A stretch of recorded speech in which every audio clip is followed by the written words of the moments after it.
శ్రావణ మాసం సందర్భంగా ప్రతి 2 లక్షల కొనుగోలుపై ఒక గోల్డ్ కాయిన్ ఉచితం మన ముకుంద జ్యువెల్స్ లో. నమస్తే, నేను Keshav. Welcome to Suman TV. ఆంధ్రప్రదేశ్లో షణ్ముఖ వ్యూహం ద్వారా సూపర్ సిక్స్ని సాధిస్తామంటూ ఉప ముఖ్యమంత్రి పవన్ కళ్యాణ్ ఒక స్టేట్మెంట్ ఇచ్చారు. దానికి తగ్గట్టుగానే ఢిల్లీలో జరుగుతున్నటువంటి పర్యటనలు ఒక ముఖ్యమంత్రి మాత్రమే కాదు, ఆంధ్రప్రదేశ్కి సంబంధించినటువంటి మంత్రివర్గం మొత్తం కూడా ఢిల్లీ వైపు వెళ్ళడం, రాష్ట్రానికి రావాల్సినటువంటి ప్రయోజనాల విషయంలో కేంద్రాన్ని ఒప్పించేటువంటి ప్రయత్నం చేయడం, ఇవన్నీ కూడా ఆసక్తికరంగా మారుతున్నాయి. మరోవైపు ఇచ్చిన హామీలు నిలబెట్టుకునే దిశగా కూటమి ప్రభుత్వం అడుగులు వేస్తుందని ముఖ్యమంత్రి చంద్రబాబు నాయుడు నుంచి కేబినెట్లో ఉన్న మంత్రులందరూ భరోసా ఇస్తున్నారు. అసలు సూపర్ సిక్స్ అమలు చేయడానికి షణ్ముఖ వ్యూహం అంటే ఏంటి, ఎటువంటి వ్యూహాన్ని అమలు చేయబోతున్నారు, దీని ద్వారా రాష్ట్రం ఆశించిన ప్రయోజనాలు సాధించే అవకాశం ఉంటుందా? ఈ అంశం పైన విశ్లేషణ చూద్దాం. మనతో పాటు చంద్ర శ్రీనివాసరావు గారు, పొలిటికల్ అనలిస్ట్ ఉన్నారు. చంద్ర శ్రీనివాస్ గారు నమస్కారం. నమస్కారం అండి. షణ్ముఖ వ్యూహం ద్వారా సూపర్ సిక్స్ అమలు చేస్తాం అని ఒక మాట అలా విసిరారు డిప్యూటీ సీఎం. ఆల్రెడీ 2 రోజుల నుంచి చంద్రబాబు నాయుడు గారు పదే పదే చెప్తున్నారు, హామీల అమలు విషయంలో ఎట్టి పరిస్థితుల్లో వెనక్కి తగ్గేది లేదు అంటున్నారు. ఇంకోటి ఏంటంటే, గత వారం 10 రోజులుగా చూస్తే వరుసగా ఏపీ మినిస్టర్స్ చాలామంది ఎప్పుడు చూడాల, లాస్ట్ 5 ఏళ్లలో అయితే సీఎం వెళ్ళడం అరుదు.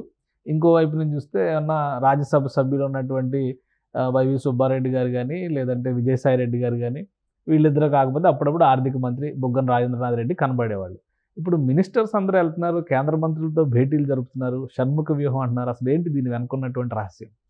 ముందుగా సుమన్ టీవీ యాజమాన్యానికి, సుమన్ గారికి, మీకు, మీ ఎంప్లాయీస్ అందరికి కూడా, ప్రేక్షకులకి అందరికీ 78వ స్వాతంత్ర దినోత్సవ శుభాకాంక్షలు. ఈ సందర్భంగా మీరు తీసుకున్న ఈ టాపిక్లో ఆంధ్రప్రదేశ్లో మీరన్నట్టు గత 5 సంవత్సరాలు ఎప్పుడు లేని విధంగా గత ప్రభుత్వంలో వెళ్తే జగన్మోహన్ రెడ్డి గారు, ఆయన పక్కన విజయసాయి రెడ్డి, సుబ్బారెడ్డి గారు, మంత్రులకు కూడా అంత అవకాశం ఉండేది కాదు. ఏ రోజు ఒక శాఖకు సంబంధించి ఈ శాఖ రివ్యూ కోసం సెంట్రల్ వెళ్ళాము, ఈ రైల్వే ప్రాజెక్టుల కోసం, లేకపోతే ఈ ఆర్థికంగా నిపుణుల కోసం మీరు అన్నట్టు బొగ్గన అప్పుడప్పుడు కనపడ్డాడు 1-2 సందర్భాల్లో. ఏ రోజు కనపడలా. మీరు అన్నట్టు ఈ పవన్ కళ్యాణ్ గారు ఎందుకు షణ్ముఖ వ్యూహం అంటున్నాడు మొదటి నుంచి కూడా ఎవరికి అర్థం కాదు. ఆ వ్యూహంలోనే ఎవరికి అర్థం కాని ఆ ఇది నుంచి ఈరోజు ప్రభుత్వం వచ్చింది, చాలా చక్కగా పరిపాలన చేస్తున్నారు. ఎవరికి సంబంధించిన వాళ్ళ శాఖల పనితీరు, వాళ్ళకి వర్క్ డిస్ట్రిబ్యూషన్ చక్కగా జరుగుతుంది. అది ఎవరికి బయటకు తెలియదు. వర్క్ డిస్ట్రిబ్యూషన్ ఉందంటారా? డెఫినెట్గా వర్క్ డిస్ట్రిబ్యూషన్ లేకపోతే ఇప్పుడు డే 1 నుంచి మనోహర్ గారు సివిల్ సప్లై మీద ఎందుకు అంత కాన్సన్ట్రేషన్ చేస్తున్నాడు, ఎందుకు ఎవరైనా గారు 41 నోటీసులు ఇచ్చి అరెస్ట్ చేస్తామని చెప్పి అంటున్నాడు. అదేవిధంగా సత్యకుమార్ చూడండి, డే 1 నుంచి ఆయన కూడా బీజేపీ నుంచి రిప్రజెంటేషన్ ఉన్న ఒక మంత్రి అయినా డయేరియా బాధితుల కోసం మచిలీపట్నం నుంచి ఆ రోజు వ్యవహరించిన తీరు, క్షేత్రస్థాయిలో ఆయన రాయలసీమ లేదు, కొసలేదు, అన్ని పర్యటిస్తున్నాడు. ఈరోజు ఫ్లాగ్ ఇది కూడా రాయలసీమలో ఆయన జెండా వందనం కూడా చూడండి, లోకేష్ బాబు గారు, చంద్రబాబు నాయుడు గారు ఎక్కడ చేశారు. అదేవిధంగా పవన్ కళ్యాణ్ గారు గోదావరి జిల్లా ఉత్తరాంధ్ర చేశారు. అంటే 3 ప్రాంతాలు, మూడు రాజధానులు కాదు ఇక్కడ ముఖ్యం, 3 ప్రాంతాల అభివృద్ధి ముఖ్యం అన్న ఉద్దేశంతో వీళ్ళు చాలా కలెక్టివ్గా వర్క్ డిస్ట్రిబ్యూషన్ చేసుకున్నారు. ఎక్కడ బెస్ట్ జరగకపోవట్లేదు. 3 ప్రాంతాలకు, 3 పార్టీలకి ప్రాధాన్యత కనపడుతుంది ఇక్కడ. కాబట్టి ఇక్కడ ఏంటంటే, ప్రభుత్వంలో మేము ముగ్గురం ఒకటే అనేది ఒకటి. ఏ సమస్య వచ్చినా ఆంధ్రప్రదేశ్ ప్రజలకు ఏదైతే వాగ్దానం చేశారో ప్రజలకి, ఆ వాగ్దానాలు నిర్వర్తించడానికి కేంద్రంతో ఎప్పటికప్పుడు మేము వెళ్ళి ఆయా శాఖల కోసం వెళ్ళి రిప్రజెంటేషన్ ఇస్తామంటాం. ఇప్పుడు వెళ్తే ముఖ్యమంత్రి తప్పితే ఇంకెవరు వెళ్ళడానికి వెళ్ళలేదు. కానీ ఇప్పుడు ఏంటి, ఆ శాఖలు నిన్న వెళ్ళారు. ఆయన కొల్లు రవీంద్ర గారు వెళ్ళాడు. కొల్లు రవీంద్ర మచిలీపట్నం రైల్వే సంబంధించిన వైష్ణవ్ గారితో కలిశాడు. అదేవిధంగా మనోహర్ గారు మొన్న వెళ్ళేసి వచ్చాడు. ఆ తర్వాత సత్యకుమార్ గారు ఎప్పుడప్పుడు వెళ్తూ ఉన్నారు. ఇక మిగతా మంత్రులు, సత్యకుమార్ గారు వెళ్ళిన తర్వాత కూడా హెల్త్ మినిస్ట్రీకి సంబంధించి చాలా పెద్ద శాంక్షన్స్ వచ్చినాయి. ఎందుకంటే ఆయన ఆరోగ్య రక్ష పథకం కింద సెంట్రల్ ఇన్సూరెన్స్ తీసుకొచ్చారు. సో పవన్ కళ్యాణ్ గారిది ఒక స్టైల్. అంటే వర్క్ డిస్ట్రిబ్యూషన్ అంటే ఏ విధంగా, ఇప్పుడు వాళ్ళ శాఖల పరంగాన రాష్ట్రానికి కావాల్సినటువంటి అవసరాలు, లేదా మీరు అన్నట్టుగా 3 ప్రాంతాలు 3 రాజధానులు అంటున్నారు కదా, ఇక్కడ 3 ప్రాంతాలకి ఒక సమతులాభివృద్ధి అనేటువంటి నినాదంతో వెళ్తుంది. ఇది కరెక్ట్ అండి, 3వ పాయింట్ కరెక్ట్. ఇక్కడ సత్యకుమార్ విషయంలో ఒకప్పుడు మనం పేపర్లో ఆయన ఒక రైటర్గా బీజేపీ పాయింట్ ఆఫ్ వ్యూ, వెంకయ్యనాయుడు గారి ఓఎస్డీ అట్లా చూసాం. కానీ పరిపాలన ఇంత సమర్థవంతంగా చేయగలడు అన్నట్లు ఆయన రాష్ట్రం మీద దృష్టి పెట్టాడు. ఎందుకంటే కేంద్రం బీజేపీ ఉంది కాబట్టి బీజేపీ పెద్దలతో సన్నిహిత సంబంధాలు అమిత్ షా గారితో ఉన్నది. చిత్తూరు జిల్లాలో ఇవాళ జెండా రాయలసీమ ఆ ప్రాంతం బాధ్యత తీసుకున్నాడు. మీరన్నట్టు ఒక కలెక్టివ్తో రెస్పాన్సిబిలిటీగా ముగ్గురు కూడా ఏ పని కోసం వెళ్ళినా రాష్ట్ర అభివృద్ధి కోసమే కదా అల్టిమేట్గా. ముగ్గురు 3 ప్రాంతాలు 3 రాజధానులు అని చెప్పి జగన్మోహన్ రెడ్డి గారు ప్రజలను మోసం చేశారనే భావన నుంచి 3 ప్రాంతాలు రాజధానులు కదా ముఖ్యం, 3 ప్రాంతాల అభివృద్ధి ముఖ్యం, ఇండస్ట్రీస్ ముఖ్యం, చిరకాల కోరికలు తీర్చడం ముఖ్యం అనేది ఆ దృష్టితోనే వెళ్తున్నారు.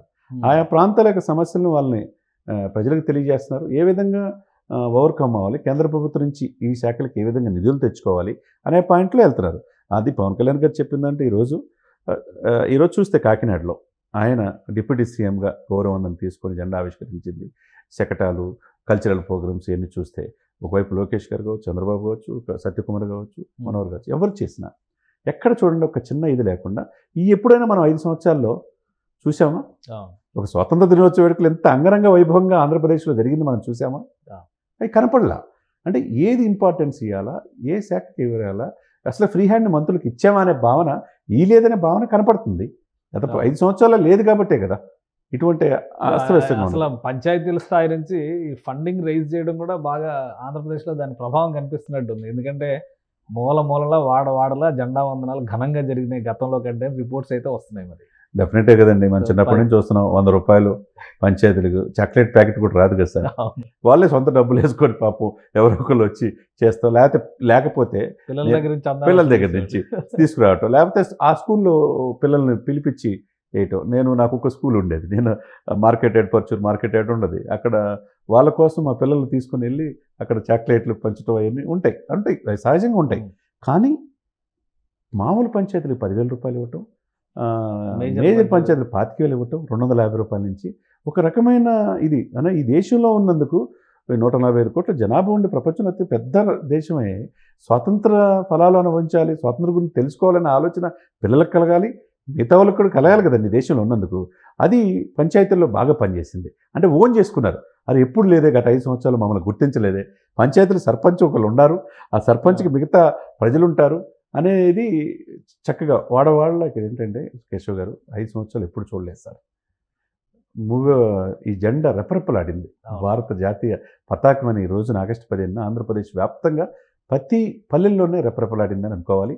కన్సల్ట్ ఎమ్మెల్యేలు మొత్తం కప్పుడు బీజేపీ కావచ్చు, జనసేన, టీడీపీ కావచ్చు, అందరూ కలిసి కట్టుగా ఈరోజు కలెక్టివ్గా ఆ షణ్ముఖ వ్యూహంలోనూ భాగమేమో అవన్నీ ఓపెన్ అవట్లా. చంద్రబాబు నాయుడు గారు, పవన్ కళ్యాణ్ గారు అసలు ఓపెన్ కావట్లా, లోకేష్ అసలు వాళ్ళ పని చేసుకెళ్ళిపోతున్నారు. ఎవరి పనే రోజు చేసుకుంటా పోతే ఏ సమస్యలు ఉండవు కదండి. అది నిజంగా ఈ 78వ స్వాతంత్ర దినోత్సవ రోజు ఆంధ్రప్రదేశ్లో ఒక సుపరిపాలన దిశగా సంక్షేమము, అభివృద్ధి 2 కళ్ళతో వెళ్తున్నట్టుగానే మనం స్పష్టంగా కనపడుతుంది. నాదెండ్ల మనోహర్ గారు ఢిల్లీ పర్యటన నుంచి వచ్చిన తర్వాత కొన్ని స్ట్రాంగ్ స్టేట్మెంట్స్ ఇచ్చారు కాకినాడలో మీటింగ్ పెట్టి. మరి సో ఇవంతా ఢిల్లీలో ఒక క్లియరెన్స్ రావడం వల్లనే ఈ స్టేట్మెంట్స్ ఇచ్చారని అనుకోవచ్చా? ఈ షణ్ముఖ వ్యూహంలో ఇవి కూడా భాగం అనుకోవచ్చా? అది ఎవరికి అర్థం కావట్లేదు సార్. ఇక్కడ ఏమంటే సిస్టమేటిక్గా పరిపాలిస్తున్నారు వీళ్ళు. ఇంత చక్కగా 2 నెలల్లోనే ఇంత చక్కగా ఎక్కడ కూడా డిస్టర్బెన్స్ లేకుండా ఎలా చేస్తున్నారని అవతల వాళ్ళకి ఆలోచన కూడా అందట్లా. వాళ్ళ వ్యూహాలు వాళ్ళకు ఉన్నాయి.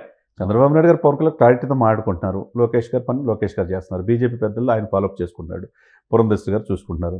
అంటే ఇక్కడ ఏంటంటే ఇంత లౌక్యం ఉంటుందా అనేది ఎవరు ఎక్స్పెక్ట్ చేయాలి. ఎలక్షన్ ముందు వీళ్ళు ఒకవేళ పరిపాలన వచ్చినా వీళ్ళ మధ్య తారతమ్యాలు ఉంటాయి అనుకున్నాం. ఇప్పుడు 60-30 రేషియోస్లో పదవులు కూడా రేపు మాపు ఈ వారంలో రిలీజ్ చేయొచ్చు. ఫస్ట్ విడతగా క్యాబినెట్ హోదా పోస్టులు అంటున్నారు.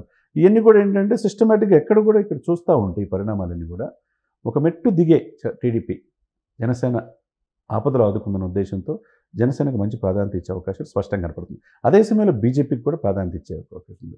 ఈ రేషియోలో టీడీపీ అధికారంలో వచ్చింది కాబట్టి 4.5 దశాబ్దాలు ఉన్న అధికారం ఉంది కాబట్టి ఈ 2 పార్టీలు కలుపుకొని ఎక్కడ డీవియేషన్ కాకుండా వెళ్ళే సూచనలు కనపడుతున్నాయి. ఢిల్లీలో వీళ్ళు అడిగిన వెంటనే, మంత్రులు అడిగిన వెంటనే, అంటే ముఖ్యమంత్రి అంటే ఇమీడియట్గా అపాయింట్మెంట్స్ దొరుకుతాయి. అవునండి. మంత్రులకి కూడా అంత ఫ్రీగా అపాయింట్మెంట్స్ దొరకడం, మాట్లాడడం. సరే, అక్కడ ఎన్డీఏ ప్రభుత్వం ఉంది, ఇక్కడ ఎన్డీఏ ప్రభుత్వం ఉంది కాబట్టి వెల్ఫేర్కి సంబంధించి ముఖ్యంగా ఈ సంక్షేమ పథకాల అమలు విషయంలో ఈరోజు అన్న క్యాంటీన్లు ఓపెన్ చేశారు. రాష్ట్ర వ్యాప్తంగా 88 క్యాంటీన్లు అయినాయి. మండే నుంచి, నెక్స్ట్ డే నుంచి మిగతా కూడా 105 క్యాంటీన్లు ఓపెన్ చేస్తామని చెప్పని అంటారు. ఇదంతా ఫండింగ్ ఎట్లా అంటే ఒక నెలకి కనీసం 18 కోట్లు ఖర్చు అవుతుంది ఒక క్యాంటీన్ నిర్వహణకి అని చెప్పని అంటున్నారు. సో ఇవన్నీ తక్కువకి ఇస్తున్నారు కదా సార్. ఒక్కొక్క జిల్లాకి అయ్యేటువంటి ఖర్చు అంచనాలు వేశారు. సో ఇది ఎంత ఏ ధీమాతో మేము చేయగలం అని చెప్తున్నారు. దానికి ఉన్నటువంటి వ్యూహం ఏంటి వీళ్ళకి? డెఫినెట్గా అండి, ధీమా అంటే ఏం లేదండి. వీటిలో మనకు తెలిసి ఏమవుతుందంటే కార్పొరేట్ సోషల్ రెస్పాన్సిబిలిటీ కింద ఆయా సంస్థలు ఇన్వాల్వ్ చేస్తారు. ఆ రాష్ట్రం మీద, రాష్ట్రంలో పరిశ్రమలు పెట్టి బాగా డబ్బు సంపాదించి ఉన్న వాళ్ళ దగ్గర వాళ్ళు పరిశ్రమలు పెట్టుకోవడానికి వెసులుబాటు కల్పించవచ్చు. ఇప్పుడు సపోజ్ కొరియా, అమెరికా వెళ్ళి 36,000 కోట్లు పెట్టుబడి తీసుకొచ్చారు. వాళ్ళకి కావాల్సిన sufficient lands clearance Revanth Reddy గారు ఇస్తారని దాంట్లో భాగంగా ఈరోజు కంపెనీ కూడా ఓపెన్ చేసి మేము ఈ దేశానికే పోటీ పడతానే రీతిగా హైదరాబాద్ తీసుకెళ్తున్నాడు. అదేవిధంగా ఆంధ్రప్రదేశ్లో అవకాశం ఉంది, తీర ప్రాంతం ఉంది, ఇండస్ట్రీస్ రావచ్చు, వాళ్ళకి వెసులుబాటు కల్పించవచ్చు. ఆ పాయింట్ ఆఫ్ వ్యూ ఉద్దేశంతో వీళ్ళు ఎక్కడికక్కడ ఆ నమ్మకం ఉంది. 4 దశాబ్దాల అనుభవం చంద్రబాబు నాయుడు గారికి ఉంది కాబట్టి ఎక్కడి నుంచి డబ్బు తేవాలి, ఏ విధంగా చేయాలి అనేది ఆయనకి తెలివితేటలు బాగుంటాయి. ఆ అనుభవం ఇచ్చే పవన్ కళ్యాణ్ గారు ఆయన నుంచి నేర్చుకోవడం కావచ్చు, ఏదైనా కావచ్చు, ఆయన మీద నమ్మకం అనేది ఉంది. ఎక్కడి నుంచి ఎక్కడైనా తీసుకొచ్చి ఇచ్చిన వాగ్దానాలని తప్పకుండా నిర్వర్తిస్తారనేది కనపడుతుంది. ఒక 6 మంత్రులు, ఇది షణ్ముఖ వ్యూహం, ఇదంతా కూడా ఒక మ్యాచింగ్ ఇదవుతున్నట్టుగా అనిపిస్తుంది. డెఫినెట్గా అంతే కదా, ఎందుకంటే ఒక సీఎం లాగా అనిపించట్లేదు ఆంధ్రప్రదేశ్ కి. ఎవరికి వాళ్ళే సీఎం గా ఇండిపెండెంట్ గా, సీఎం మీన్స్ ఇండిపెండెంట్ గా, ఒక స్వయం ప్రతిపత్తి, ఇండిపెండెంట్గా వాళ్ళకి వర్క్ డిస్ట్రిబ్యూషన్ చేసినప్పుడు వాళ్ళ వర్క్ ఈ విషయం మీరు చేయండి అంటే, ఈ బాధ్యత మీరు తీసుకున్నప్పుడు ఓన్ చేసుకుంటారు సార్. ఓన్ చేసుకుని నాదే అనే భావంలో వాళ్ళు కలిగినప్పుడు ఎక్కడ తారతమ్యాలు ఉండవు కదా, అదే ఇప్పుడు కనపడుతుంది. అదే భాగం అనుకోవచ్చు షణ్ముఖ వ్యూహం. సో అది సక్సెస్ అయితే వెల్ఫేర్ స్కీమ్స్ వీళ్ళు ఇచ్చిన ఆటోమేటిక్.